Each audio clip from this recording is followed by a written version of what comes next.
إن الحمد لله نحمده ونستعينه ونستغفره ونعوذ بالله من شرور أنفسنا ومن سيئات أعمالنا من يهده الله فلا مضل له ومن يضلل فلا هادي له وأشهد أن لا إله إلا الله وحده لا شريك له وأشهد أن محمدا عبد الله ورسوله صلى الله عليه وعلى آله وصحبه وسلم تسليما كثيرا بلغ الرسالة وأدى الأمانة ونصح الأمة وجاهد في الله حق المجاهدة حتى أتاه اليقين ونصلي عليه في الأولين وفي الآخرين وفي الملأ الأعلى يا رب العالمين.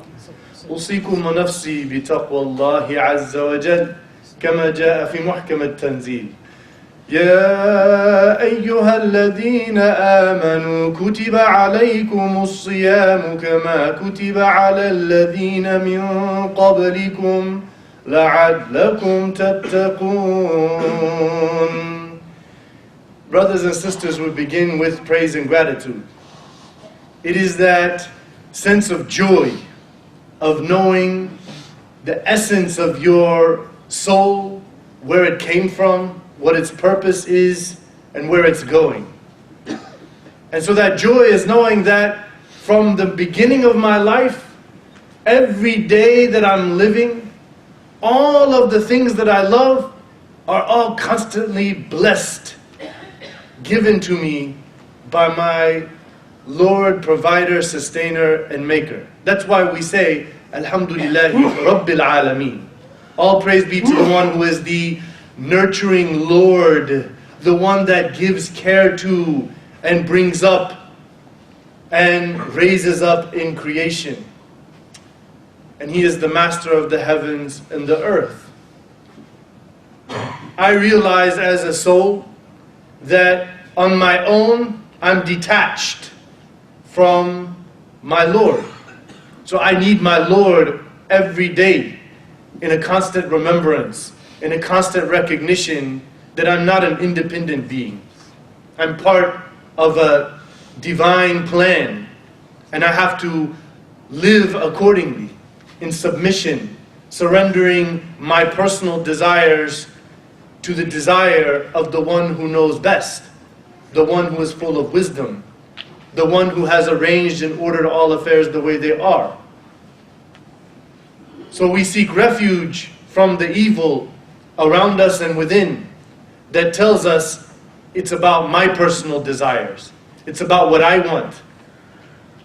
It's about how I can enjoy myself, how I can gain for myself, rather than how I can serve the compassionate one who calls me to compassion.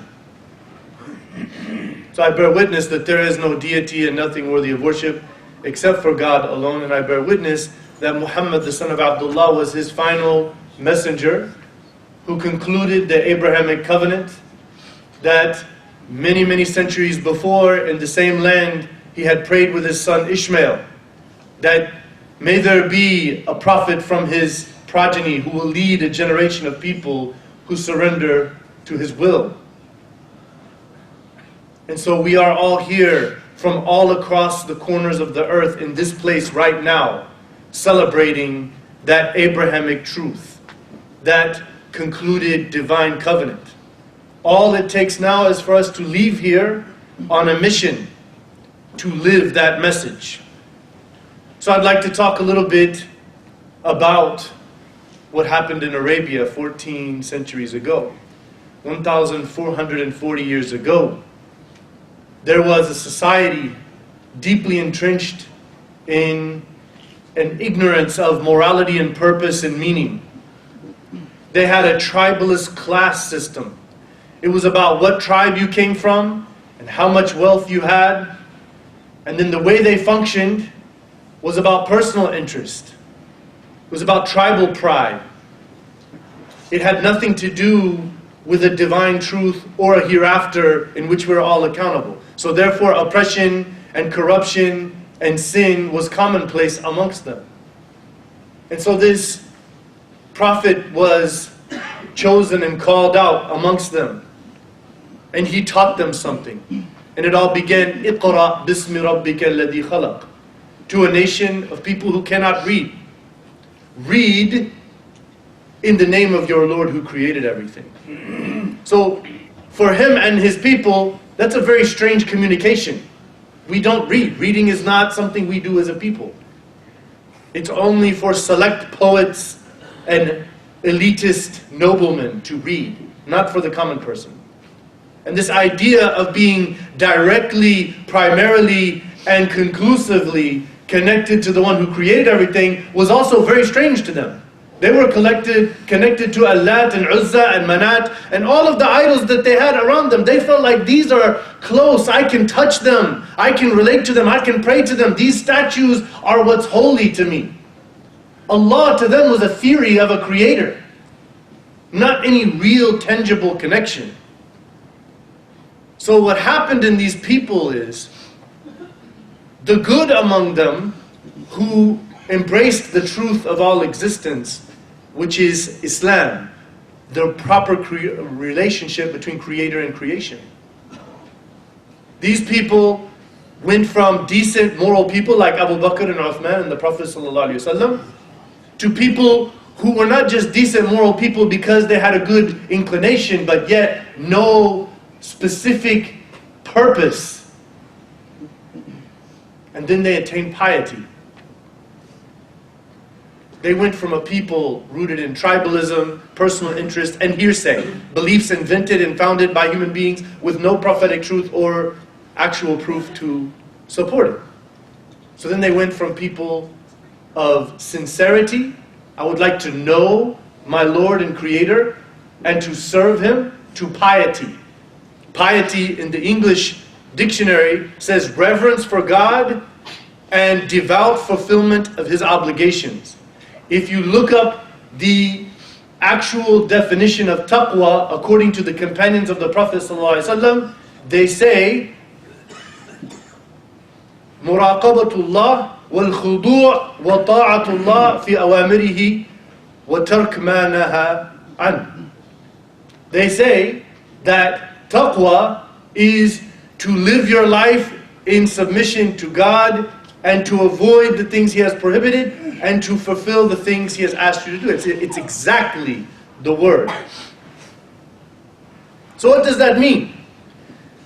Some people will tell you that taqwa means to fear God.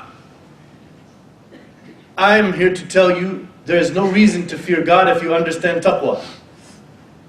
I'll say that again. Many of you have heard your whole life, taqwa means, and you've read in many translations of the Quran, it means to fear God. I'm here to tell you, if you understand this concept, you'll have no reason to fear God. So we'll explain it. Taqwa, as the Prophet ﷺ said, ha huna. It's in this place. It's in your heart.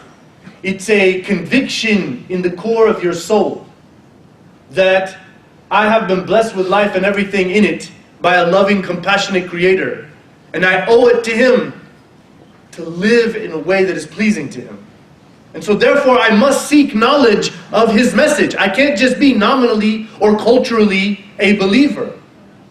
I have to truly commit myself to it. And so I'm going to live my life trying to enrich myself with things that are pleasing to Him, that He has obligated me or encouraged me to do, and avoid things that He has warned me is dangerous. And when I slip up and I do not fulfill that obligation, or I do the thing that I was told not to do, at that moment I'm fearful because I was not being cautious of who? Of my own actions and my own shortcoming, knowing that my God is all-knowing, all-hearing, all-seeing, and just. He will account people who made conscious decisions that are in contrast with what He has guided them to do. So the fear is not to Him. So when He says, إِنَّا نَخَافُ مِنْ رَبِّنَا يَوْمًا عَبُوسًا قَمْطَرِيرًا فَوَقَاهُمُ اللَّهُ شَرَّ ذَلِكَ الْيَوْمِ وَلَقَّاهُمْ نَضْرَةً وَسُرُورًا. If you understand the depth of meaning, rather than reading a surface value understanding or a literal meaning, which you'll understand if you read the whole chapter, what it's saying is, People who are truly dedicated to it. Innal abrara is the way it starts. People who have chosen righteousness and goodness and godliness. And then they are selfless and compassionate and thinking of God and not worrying about praise from people.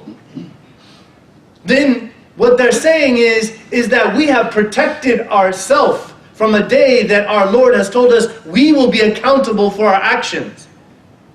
It is very fundamentally problematic to teach people that God is something to fear in and of himself. God is something to fear if you don't care about your soul and you don't care about the purpose of life and you don't think that he has a right to tell you what to do. Then you should fear your own selfishness because you will be accountable for it, and he is fair and just, and you as a conscious, moral, aware being will be held accountable on that day. So he will protect people from that day by inclining to them guidance. Some will say, well, he guided those and he didn't get. No. وَهَدَيْنَاهُ النَّجِدَيْنِ إِنَّا هَدَيْنَاهُ السَّبِيلَ at the beginning of the surah. إِمَّا شَاكِرًا وَإِمَّا كَفُورًا. All people are guided to some level or degree.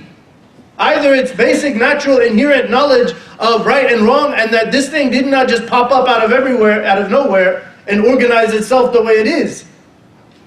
That's simple knowledge. You're accountable to that degree. But when you know about revelation, you become much more accountable.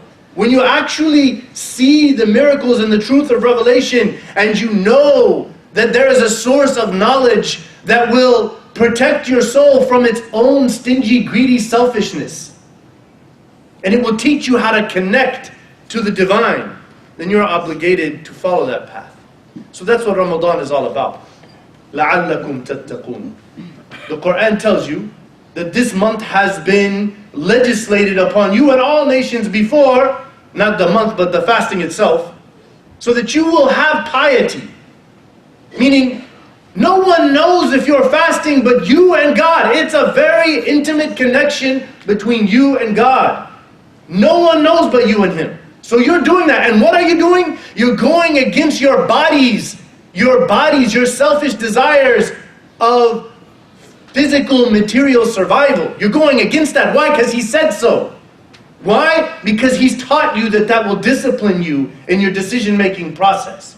When you can hold off on food and water that you need to survive, surely you can hold off on some of your anger, your lusts, your greed, and all of this in terms of how you live your life and dealing with other people. It's a system of spiritual discipline in a conscious connection to God. Do not ever tell anyone we are fasting to feel what it's like to be poor, because poor Muslims have to fast too, and that doesn't make any sense. The common Muslims have all kinds of ideas that it's time to go deep into this revelation and know what the Prophet ﷺ knew and his companions knew. It's right there. But you cannot inherit religion based upon human anthropological cultural disposition. You have to embrace and seek religion, no matter what your name is or where you were born, from its source, and study it and understand the linguistic connotations and what are the hadiths and what did the scholars say about it. That is owning your faith. Not, I grew up and this is what everybody said and that's what we do. That could be or couldn't be wrong. It is not a revelation or a source of faith. It is a disposition of flawed people. And where we're at as an ummah right now, I will say this again and again, that is not a place to go to be sure about your faith and how you live. So the Quran tells us at the very beginning, the Quran will only be guidance for who? Muttaqeen. For those who have piety. If you don't have real piety, you'll open up the Quran and get bored really quick. You actually probably won't read the Quran much if you don't have piety. So Ramadan, many people are thinking, dang man, I don't have piety. That's why he put this month in front of you. It's an opportunity to gain it. Don't just read the Quran, because in Ramadan the rule is we're supposed to go to Taraweeh and listen to the Quran, even though we have no idea what it means, and we're not even actually studying it. Those companions understood, those ayahs hit them right in their heart and mind in a very deep way, not like any Arab today. Unless he has a PhD in Arabic literature. Back then, the common person, that's their knowledge of their language. That's why it was miraculous. Because this illiterate guy who has no poetic background is bringing something that all the poets are completely baffled and amazed at how powerful the language is and what it's calling to and how it changes people. So the Quran says, إِنَّمَا يَتَقَبَّلُ اللَّهُ مِنَ الْمُتَّقِينَ. This is the actual solution to all of our problems. Say, why are we praying? And look at Syria and Yemen and Myanmar and China and Saudi and what's going on there and all of that. If we do not take Ramadan seriously, we can raise our hands up and cry and say all we want. He's not going to respond with anything. إِنَّمَا يَتَقَبَّلُ اللَّهُ مِنَ الْمُتَّقِينَ. There is a worldwide opportunity that we can take right here in ourselves and families and community to establish piety as the guiding force. It's about understanding the relationship between material and spiritual, and for the spiritual to overcome the material. That's why the Prophet ﷺ, he said, Al-hasabul mal wal-karamu taqwa. Al-karamu taqwa. He said, nobility through lineage of family is in your wealth. And generosity to give your wealth to others is piety. Meaning what? If you want to be associated with worldly greatness, seek wealth, seek money, seek family pride in our money. Doctors and engineers and business owners and how much wealth and stuff we have. If you want that, no, you are not on the path of piety. Now, if you seek that only through means of piety and your generosity and your character of selfless giving for causes that are uplifting and good, then you have embraced piety. And that's why at the end of the verse that talked about, I have created you all in many tribes and nations of different backgrounds. At the end it says, إِنَّ أَكْرَمَكُمْ عِنْدَ اللَّهِ أَتْقَاكُمْ. Surely the best and the most noble among you are the most pious. Meaning what? It's not about your tribe, the color of your skin, your gender, all of that. That's not where your value comes from. Your value comes from your heart, how it's connected to its creator, how it seeks knowledge and growth and development, and how it treats other creation. How it treats the other creation. وَمَا أَرْسَلْنَاكَ إِلَّا رَحْمَةً لِلْعَالَمِينَ.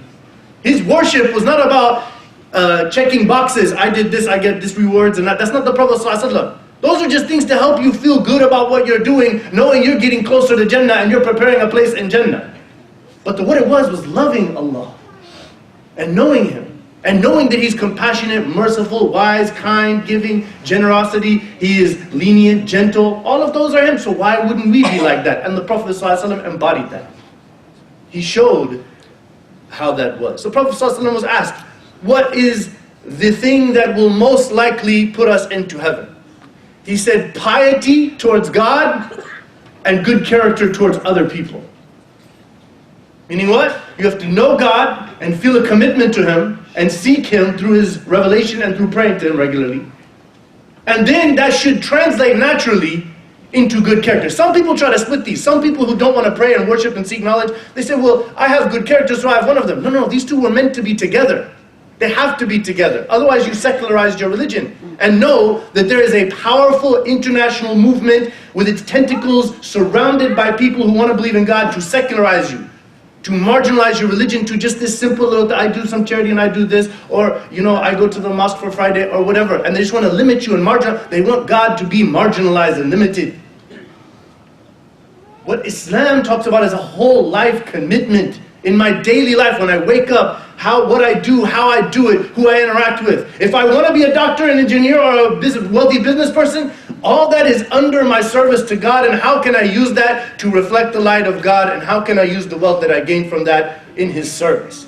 That is Abu Bakr and Uthman and Abdurrahman bin Auf and all of those people. They were very wealthy people. But they were committed. They had families, responsibilities. They were fully committed to piety and good character towards other people. And then the Prophet ﷺ was asked about the things that will lead you to the hellfire. And he said, your mouth and your private. The mouth, as it brings forth the evil and division and hatred and bigotry and xenophobia, all the stuff coming out of many people these days, all over the earth. There's a worldwide phenomenon of filthy language, whether it be in the music, the politics, whatever it be about. Discussions are often very negative and contentious. The Prophet ﷺ was always positive and uplifting. People were moved by him because he was moved by his knowledge of his Creator that was revealed to him. So how do we achieve piety? The Prophet ﷺ said, رُبَّ قَائِمٍ حَظُّهُ مِنْ قِيَامِهِ السَّهْرِ وَرُبَّ صَائِمٍ حَظُّهُ مِنْ صِيَامِهِ الْجُوعُ وَالْعَطَشِ.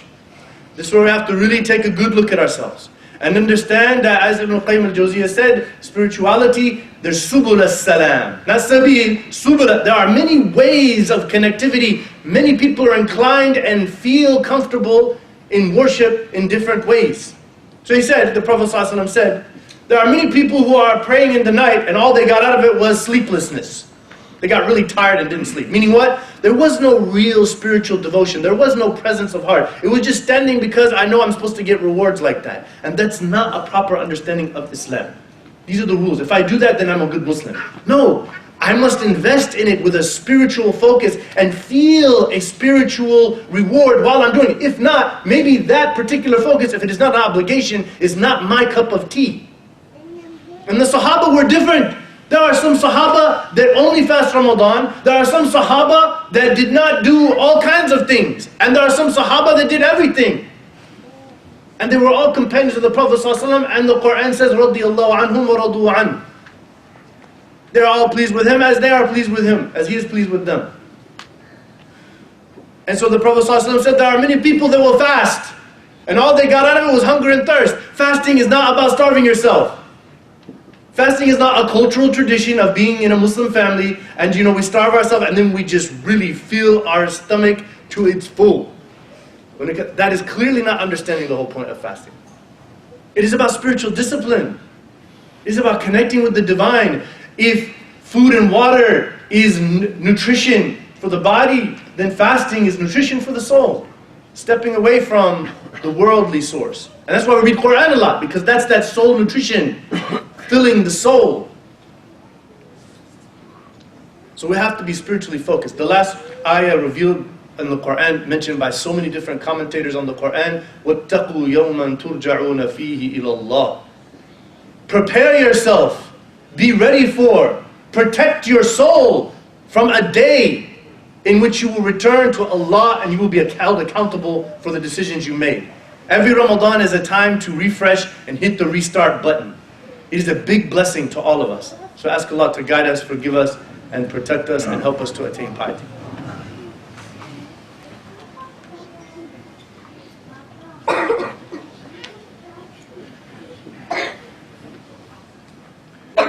Bismillah, alhamdulillah, wa salatu wa salam ala rasulillah, wa ala alihi wa sahbihi ajma'in. As an MCC community, we will be sending out a whole plan of what kind of activities and programs for Ramadan that we will be offering. And we would like to have a very beautiful, enriching refresh as a collective, as families, as a community on our spirituality. And that's only going to come if we do exactly as we've been talking about for the last 20 minutes. To commit ourselves to piety, to divine devotion to God. It's the first part of our mission statement here. Striving for excellence. I need to get better. I'm not good enough. My practice of religion is deficient. My character is deficient. I must grow and learn through what? Through a devotion to Him and through seeking knowledge and praying and connectivity to His people and His community. So, inshallah, after the salah, we will have a special presentation of the preparation for Ramadan. We encourage everybody to take part, inshallah. Jazakumullah khairan. Aqimus salah.